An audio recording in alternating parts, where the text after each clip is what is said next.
மாத்திரை நமக. ஜெய் குருதத் ஜெய் குரு பரசுராம். நமஸ்காரம். நான் கரூர்லேருந்து வல்சலா பணிக்கர், பிரசன்ன ஜோதிடர். இன்றைக்கி நம்ம கன்னி ராசிக்கு சனி பயிற்சியுடைய பலன்களை நம்ம பார்க்க போகிறோம். இந்த சனி பயிற்சி உங்களுக்கு எப்படின்னா, இவ்வளோ நாளாக 6ஆம் இடத்துல இருந்துச்சு, இப்போ 7ஆம் இடத்துல கண்டச்சனியாக வரப்போகுதுங்க. கன்னி ராசியை பொறுத்த வரைக்கும் கண்டச்சனி அப்படிங்கிறது உறுதியாக உண்டு. ஆனால் சனி மற்ற ராசிகளை காட்டிலும், அதாவது சனி 7ஆம் இடத்துல திக்பலம் பெறாருங்க. எந்த கிரகம் ஒரு கிரகம் திக்பலம் பெற்றுச்சு அப்படின்னா அது முழுமையாக நன்மைகளை தான் செய்யும். ஆனாலும் உங்களுடைய ராசிக்கு கண்டச்சனியோடைய பாதிப்புங்கிறது ரொம்ப குறைவாக இருக்கும். அதோடைய நன்மைகள் தாக்கங்கள் நல்லா இருக்கும். உங்களுக்கு அதோடைய தாக்கம் நன்மையை கொடுக்குமா அப்படின்னா நன்மையை தான் கொடுக்கும். ஏன் அப்படின்னா உங்களுடைய ராசிக்கு அவர் 5, 6 குடையவர். ஓகேங்களா? 5ஆம் அதிபதிங்கிறது அதிர்ஷ்டத்தை கொடுக்கக்கூடியவர். அது இல்லாமல் உங்களுடைய ராசி அதிபதி புதன், அப்புறம் சனியும் புதனும் நட்பு கிரகங்கள். பெரிய லெவலில் உங்களுக்கு பாதிப்பை ஏற்படுத்தாது. ஆனால் சனியோடைய பார்வை ஏதாவது ஒரு நெகட்டிவை கண்டிப்பாக செஞ்சுட்டு தான் போகும். ஸோ நீங்கள் கவனமாக இருக்கணும். அது மட்டும் இல்லாமல் இப்போ இந்த சனி பயிற்சி வருது இல்லையா, இந்த வந்தோன்னே மே மாதம் வரைக்கும் சரியான டென்ஷன் இருக்கும். மன உளைச்சல்கள் இதெல்லாம் இருக்கத்தான் செய்யும். இந்த மே மாசத்துக்கு அப்புறம் உங்களுக்கு படிப்படியாக அதோடைய தாக்கம் குறைந்து நன்மைகள் நடக்கும். சில பரிகாரங்களும் நான் சொல்கிறேன், அந்த விஷயங்களையுமே ஃபாலோ பண்ணிக்கோங்க. பொதுவாகவே உங்களுக்கு ஆல்ரெடி சனி பார்வை என்ன கொடுக்கும் அப்படின்னா, ஏதாவது ஒரு விஷயத்தை தாமதப்படுத்தும். நீங்கள் செய்யக்கூடிய விஷயம் உங்களுடைய ராசியில், கன்னி ராசியில் ஆல்ரெடி இந்த ஒரு வருஷமாகவே ரொம்ப கஷ்டத்தை தான் அனுபவிச்சுட்டு இருப்பீங்க. ஏன் அப்படின்னா இந்த ராகு கேது இந்த கேது உங்களோட ராசியில் இருக்கனால ரொம்ப கஷ்டமாக இருக்கும். எதை தொட்டாலும் ஃபெயிலியரு, மனசே ரொம்ப உடஞ்சி போய் தான் இருப்பீங்க. கேட்ட இடத்துல பணம் கிடைக்காது, தொழிலுக்கு ரொம்ப கஷ்டப்பட்டுட்டு இருந்திருப்பீங்க. இந்த மாதிரி விஷயங்கள்லாம் உண்டு. ஆனால் இந்த கால கொடுமை என்ன அப்படின்னா, சனியும் இப்போ சனியோடைய பார்வையும் இருக்கா. அப்போது மே மாதம் வரைக்கும் இந்த மே வரைக்கும் கேது போக மாட்டார் உங்கள் ராசி விட்டு. அப்போ மே மாதம் வரைக்கும் கண்டிப்பாக கடுமையான காலகட்டம் தான். இப்போ பிப்ரவரின்னு வச்சுக்கோங்க, மார்ச், ஏப்ரல், மே, இந்த 3 மாதம் வரைக்கும் உங்களுக்கு சரியான கஷ்டத்துலேயும் கஷ்டம். அப்படிப்பட்ட கஷ்டத்தை பார்த்துருக்கவே மாட்டீங்க. அந்த மாதிரி கஷ்டம். ஆனால் அதை கையாண்டு தான் ஆகணும். கன்னி ராசிக்கிட்ட இருக்கக்கூடிய ஒரு மிகப்பெரிய ப்ளஸ் பாயிண்ட் என்ன அப்படின்னா, மற்ற ராசியை காட்டிலும் பாசிட்டிவாகவே எந்த ஒரு விஷயத்து இருந்தாலும் ஈஸியாக கடந்து போகக்கூடிய தன்மை இருக்கும். அப்படியா, வேறு வழி இல்லை, நம்ம கண்டிப்பாக உழைச்சாதான் நமக்கு சோறு அப்படிங்கிற யதார்த்தத்தை புரிந்த நபர்களாக தான் இருப்பீங்க. 100% யதார்த்தவாதிகள் அப்படின்னாலும் சரி, அப்டேட்டட் பர்சன்னாலும் சரி, அது கன்னி ராசியில் இருக்கக்கூடிய நபர்கள் தான். ஏன்னா கன்னி ராசியில் தான் புதன் உச்சமாகிறாரு. புதன்கிறது யதார்த்தமான ஒரு கிரகம். ரியாலிட்டி, அதாவது கள நிலவரம் என்ன, இது உண்மை என்ன அப்படிங்கிறத தெரிஞ்சு உணர்ந்து செயல்படக்கூடிய நபர்கள் தான் கன்னிராசி நேயர்கள். ஸோ கன்னிராசி நண்பர்கள், அதனால் உங்களுக்கே அதை பற்றி நல்லா தெரியும். சனியோடைய தாக்கம் என்னென்னா, சோம்பேறித்தனத்தை உண்டு பண்ணுவார், மன உளைச்சலை உண்டு பண்ணுவார், தொட்டை எல்லாத்தையுமே தாமதப்படுத்துவார். இந்த மாதிரி விஷயங்கள்லாம் அவர் பண்ணத்தான் செய்வார். நீங்கள் என்ன செய்யணும் அப்படின்னா, முயற்சி பண்ணிக்கிட்டே இருக்கணும். சனியோடைய பிளெஸ்ஸிங்ஸ் உங்களுக்கு வேணும் அப்படின்னா கடுமையான முயற்சி பண்ணணும். எந்த ஒரு கிரகமுமே நல்ல இறுக்கி பிடிச்சி தான் இருக்கும். அதுலேருந்து நீங்கள் விலகி அப்படியே வந்தீங்க அப்படின்னா கண்டிப்பாக அதுவே பிளெஸ்ஸிங் பண்ணிட்டு போயிடுங்க. இவன் ரொம்ப முயற்சி பண்ணுறான்ப்பா, இவனை நம்ம அடிக்கவே கூடாது அப்படின்னு சொல்லிட்டு அவரே என்ன செஞ்சிருவார், சனியே சரி பொழைச்சி போ அப்படின்னு ஆசீர்வாதம் பண்ணிட்டு போயிடுவார். அந்த லெவலில் நீங்கள் முயற்சி பண்ணணும். முயற்சி கடுமையான முயற்சி பண்ணணும். ஆனால் சனிக்கு இன்னொரு விஷயம் என்னென்னா, 7ஆம் இடம் திக்பலம் நான் சொன்னேன் இல்லையா, அப்போது அவர் சனி 7ஆம் இடத்துலேருந்து எங்கே உங்களுக்கு 9ஆம் இடத்தை பார்க்குறாருங்க. சகல விதமான சௌபாக்கியத்தையும் கொடுக்கக்கூடிய சனி தான் உங்களுக்கு வரப்போகிறாரு. அதே மாதிரி 4ஆம் இடத்தை பார்க்குறாருங்க. சனி 7ல் இருந்துட்டு 4ஆம் இடத்தையும் பார்க்குறாரு, 9ஆம் இடத்தையும் பார்க்குறாரு. அப்போ சகல விதமான சௌபாக்கியங்களும் உண்டு.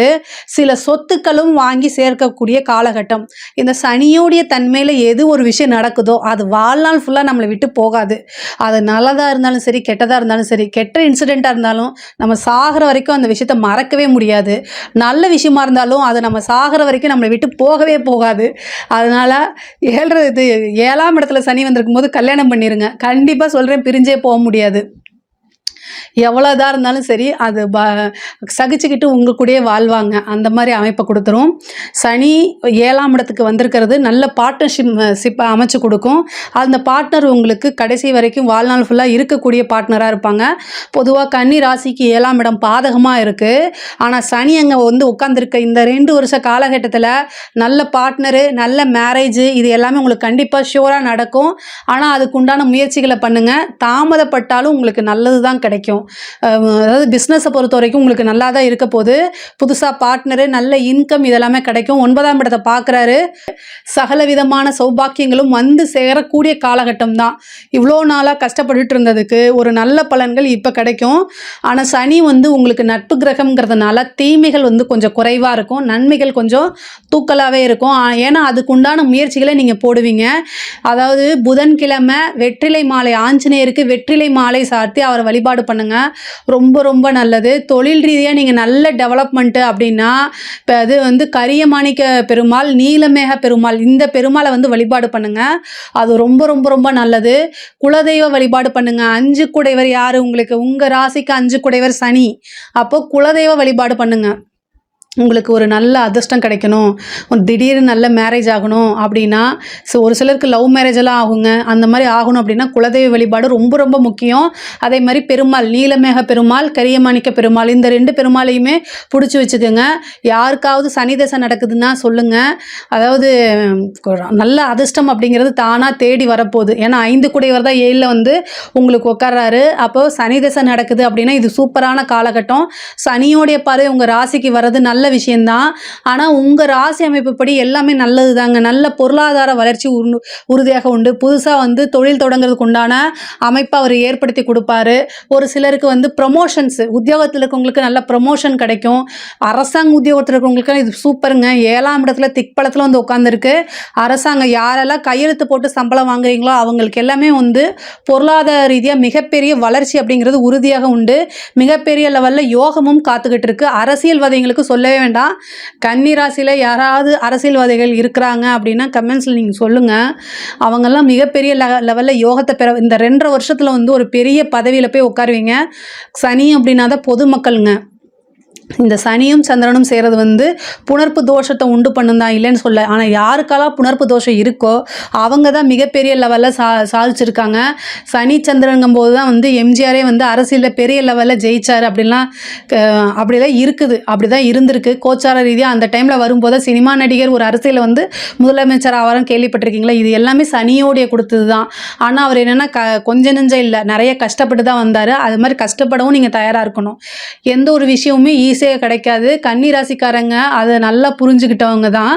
ஸோ அதனால் பெரிய லெவலில் உங்களுக்கு ப்ராப்ளம்லாம் இருக்காது. அரசியல்வாதிகள்னால் மிகப்பெரிய லெவலில் யோகத்தை அடைய போகிற அரசியல்வாதிங்க அப்படின்னா நல்ல மிகப்பெரிய லெவலில் யோகத்தை அடைய போகக்கூடிய நபராக தான் நீங்கள் இருக்க போகிறீங்க. பொதுமக்களுடைய ஆதரவுகள் கிடைக்கும். கட்சி தலைமையிடமே உங்களை சூஸ் பண்ணி பெரிய லெவலில் நிற்க வைக்கும். நீங்கள் கவலையப்படாதீங்க. நிறைய பரிகாரங்கள் செஞ்சுக்கோங்க. பொதுமக்களோட ஆதரவும் கிடைக்கும். கலைத்துறை சம்மந்தப்பட்டவங்களுக்குலாம் மிகப்பெரிய லெவலில் யோகம்ங்க. 9ஆம் இடத்தை பார்க்குது சனி. கலைத்துறை அப்படின்னாலே நல்ல யோகத்தை கொடுக்கக்கூடிய அமைப்புகள் தான் இருக்குது.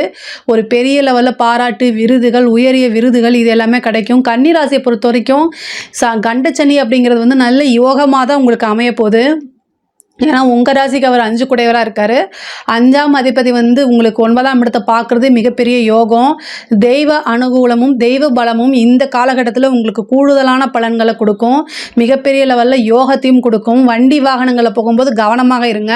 4ஆம் இடத்தை சனி பார்க்கும்போது சொத்து சேர்க்கை உண்டு பண்ணாலும் வந்து பொதுவாகவே ஏன் நன்மையான கிரகங்கள் இயற்கை அசுபர்னு ஏன் சொல்கிறோம் அப்படின்னா, பொருளாதார ரீதியாக சுப கிரகங்கள் எல்லாமே வந்து உயிரை எடுக்காது. அசுப கிரகங்கள்லாம் வந்து உயிருக்கு அந்த சின்ன கண்டத்தை கொடுத்துரும்.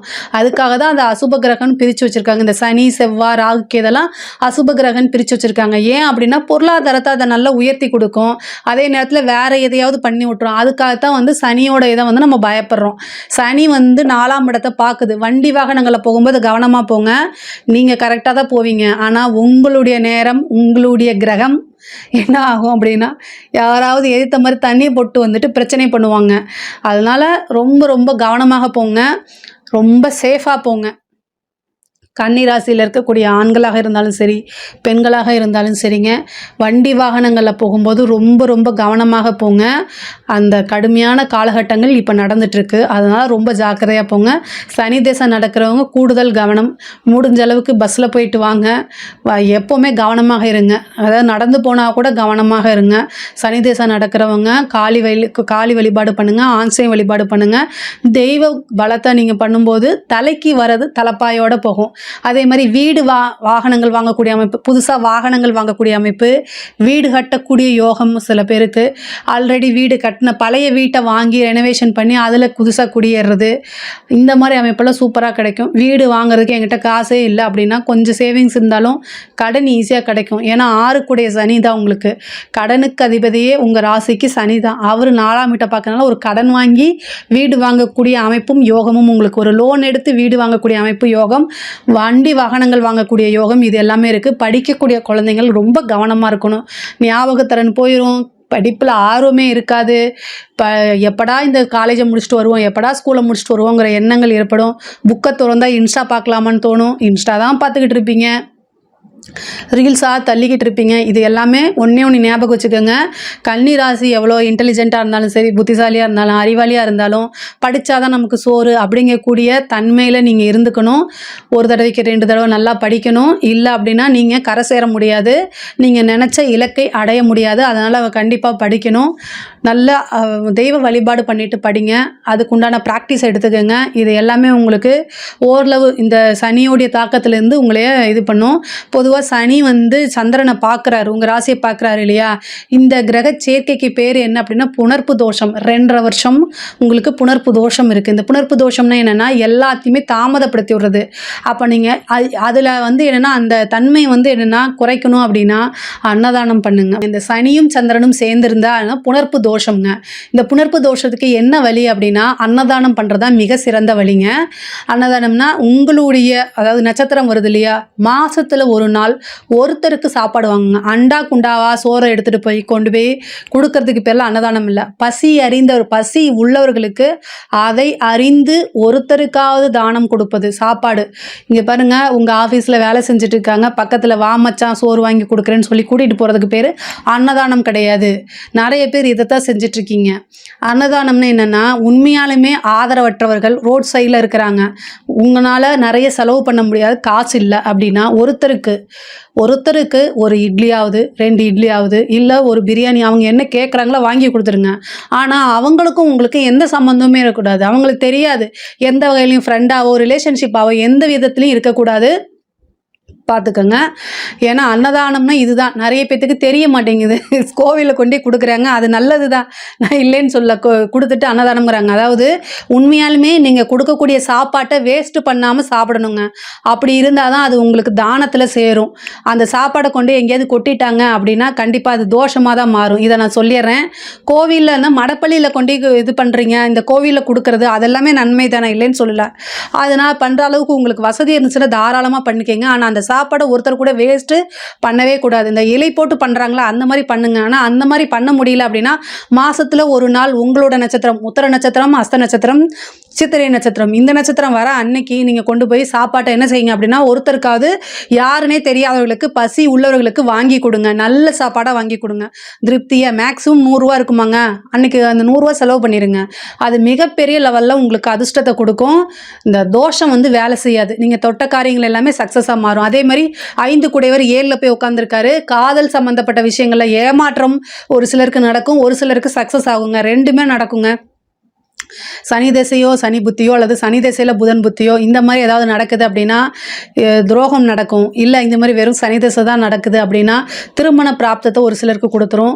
திருமணம் கைகூடும். காதல் சம்மந்தப்பட்ட பிரச்சனைகள்லாம் நீங்கி அது திருமணத்தில் போய் முடியும். 9ஆம் இடத்தை சனி பார்க்கறனால பெற்றோர்களுடைய ஆசீர்வாதம் மூலியமாகவே நடக்கும். திருமணம் 7ஆம் இடத்துல வந்திருக்குது, அதனால் நான் மேரேஜ் பண்ணலாமா, கண்டச்சனியில் பண்ணலாமான்னா நான் அதுக்கு தான் பதில் சொல்லியாச்சு. சனி ஒரு இடத்துல திக்பலம் பெறும்போது என்ன விஷயம் உங்களுக்கு கிடைக்குதோ அது வாழ்க்கை ஃபுல்லும், நீங்கள் வாழ்நாள் ஃபுல்லுமே அது உங்களோட தான் இருக்கும். அப்படிங்கிறதுனால நீங்கள் திருமணம் தாராளமாக பண்ணலாம். இது உங்களுடைய ராசி அமைப்புப்படி உங்களுடைய ஜாதகத்தில் 7ஆம் அதிபதி குருபலம் இது எல்லாமே பார்த்து நீங்கள் பண்ணிக்கோங்க. ஆனால் சனியோடைய தன்மையை பொறுத்த வரைக்கும் திருமணம் பண்ணலாம். காதல் ரீதியாக இருக்கக்கூடிய பிரச்சனைகள்லாம் நீங்கி சக்ஸஸ் ஆகிறதுக்கு வாய்ப்பு இருக்குது. ஒரு சிலருக்கு வந்து சந்தான பிராப்தம் கிடைக்கும். குலதெய்வ வழிபாடு பண்ணுங்கள். நல்ல ஐஸ்வர்யம் அஷ்ட ஐஸ்வர்ய பிராப்தம் பெறணும் அப்படின்னா குலதெய்வ வழிபாடு மற்ற காலகட்டத்தில் காட்டிலும் சனிக்கிழமை குலதெய்வ வழிபாடு பண்ணுங்கள். கோவிலுக்கு போக முடியலனா கூட வீட்டில் ஒவ்வொரு சனிக்கிழமையும் குலதெய்வ வழிபாட்டை கண்டிப்பாக பண்ணிடுங்க. 7ஆம் இடம்ங்கிறதுனால திருமணம் ஆனவர்கள் வந்து கணவன் மனைவியிடையே சிறு சிறு பிரச்சனைகள்லாம் வரும். ஒருவர் அனுசரித்து போகிறது தான்.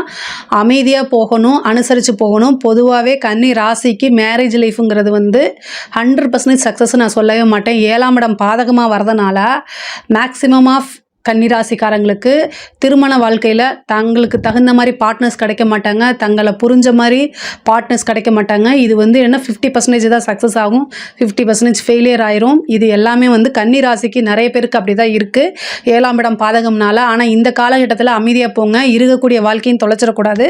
கன்னிராசிக்கு பிஸ்னஸ் ரொம்ப நல்லா வருங்க. அதே மாதிரி சொத்து சேர்க்கை நல்லா இருக்குங்க. ஆனால் லைஃப் பார்ட்னர் வந்து அமைய மாட்டாங்க. நல்ல லைஃப் பார்ட்னர் அமைஞ்சவங்களுக்கு இது ரெண்டும் இருக்காது. இது உண்மையா அப்படிங்கிறத கமெண்ட்ஸில் சொல்லுங்கள். நிறைய பேருக்கு அப்படி தான் இருக்குது. பொதுவாகவே இந்த கன்னி ராசியை பொறுத்த வரைக்கும் இந்த சனி வந்து கண்டச்சனியாக இருக்கிறது வந்து நிறைய நன்மைகள் தான் செய்யும். நான் சொன்ன பரிகாரங்களை நீங்கள் பண்ணிக்கிட்டீங்க அப்படின்னா பெரிய லெவலில் உங்களுக்கு தாக்கங்களையும் கஷ்டத்தையும் ஏற்படுத்தாது. நன்மைகள் வந்து அதிகமாகவும் தீமைகள் வந்து குறைவாகவும் நடக்கும். இதில் ஏதாவது உங்களுக்கு சந்தேகங்கள் இருக்குது அப்படின்னா கமெண்ட்ஸில் சொல்லுங்கள். நான் கண்டிப்பாக ஆன்சர் பண்ணுறேன். நம்மளுடைய சேனலை லைக் பண்ணுங்கள், ஷேர் பண்ணுங்கள், சப்ஸ்கிரைப் பண்ணுங்கள். நன்றி, வணக்கம்.